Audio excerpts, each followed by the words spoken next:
السلام علیکم ورحمۃ اللہ وبرکاتہ۔ سوال ہے جی، خوشبو اور شیطان کا باہمی تعلق کیا ہے؟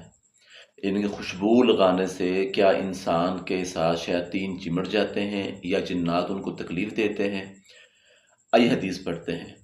سنن ابی داؤد کی روایت ہے، حضرت ابو ہریرہ رضی اللہ تعالی عنہ نبی کریم صلی اللہ علیہ وآلہ وسلم سے روایت کرتے ہیں کہ آپ صلی اللہ علیہ وآلہ وسلم نے فرمایا، جسے خوشبو پیش کی جائے وہ اسے رد نہ کرے، کیونکہ وہ احسان کے اعتبار سے ہلکی اور خوشبو کے لحاظ سے عمدہ ہے۔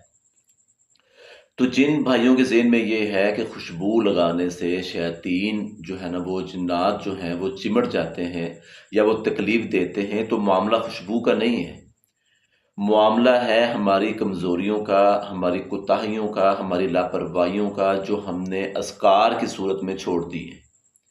یہ اذکار ہی ہیں جو ہمیں شیاطین کے شر سے تحفظ دیتے ہیں۔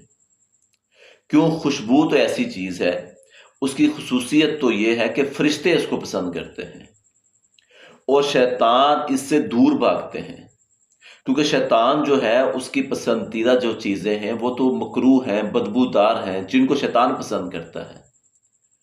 خوشبو لگانے سے شیاطین جو ہے نا وہ اس انسان سے دور بھاگتے ہیں، لیکن وہ دور تب ہی بھاگیں گے جب اس انسان کی نمازوں کی پابندی ہوگی، اس کے اذکار کی پابندی ہوگی۔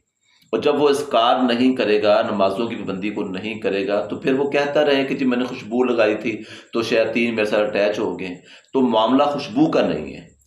تو لہٰذا اگر کسی کے ذہن میں یہ بات ہے تو وہ اس کو رد کرے، اس کو اپنے ذہن سے نکالے کہ خوشبو ایسی چیز ہے کہ جس کو فرشتے پسند کرتے ہیں، خوشبو ایسی چیز ہے جس سے شیطان دور بھاگتے ہیں، خوشبو ایسی چیز ہے جس کو اللہ کے نبی صلی اللہ علیہ وسلم نے پسند کیا ہے۔